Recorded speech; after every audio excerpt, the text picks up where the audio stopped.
डुंगरीपाली block चेरुपाली ठारे NH26 रु शिव मंदिर रास्तार कंक्रीटकरण काम चलिथिबा बेले कार्य परिदर्शन रे जाइथिबा महिला कनिष्ठ जंत्री प्रियंबदा कुलदीप को स्थानीय सरपंच दिलीप कुमार शतपथी जातियाण आक्षेप करी अश्लील भाषा रे गालीगुलज करिथिबा ओ जीवन रे मारिदेबा पई धमक देइथिबा लिखित अभियोग दैछन्ति।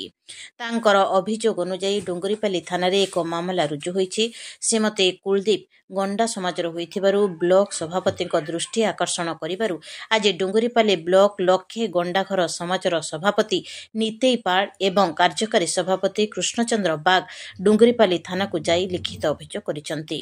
चेरुपाली पंचायतर सरपंच दिलीप शतपथी को तुरंत गिरफ करा जाऊ नहेले आगामी दिन में समस्त ब्लॉक रो ऑफिस रे ताला पकाई प्रतिवाद करा जिवो बोली लिखित अभियोग करिसंति। एने देखुन आज्ञा आमे आज डुंगरीपाली थाना के गोटे मेमोरेंडम देवार लगे आसलु इनो आईआईसी को गोटे मेमोरेंडम देलु आ थ्रू आईआईसी एसपी को देलु गोटे ये चेरुपाली पंचायत रे गत 13 तारिख रे गोटे घटना घटी सेन स्थानीय सरपंच सेन जे जेई अछन तांको दुर्व्यवहार करथिले जातियाण आक्षेप करथिले आ से जेई जे अछन महिला जनक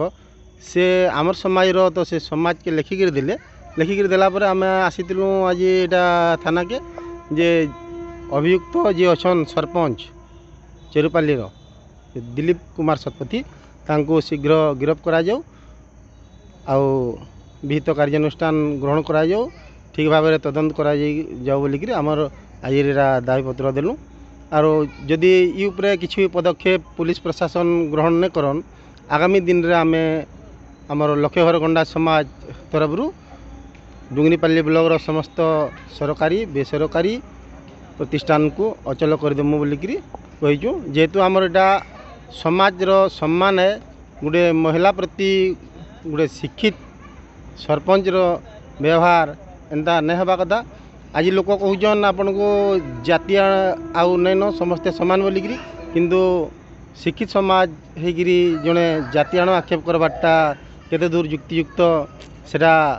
आम आज इन उपस्थापन कलु कि ठीक से तदंत करा जाऊ आरु दोषी विरोधी दृढ़ कार्यानुष्ठान ग्रहण करा जाऊ।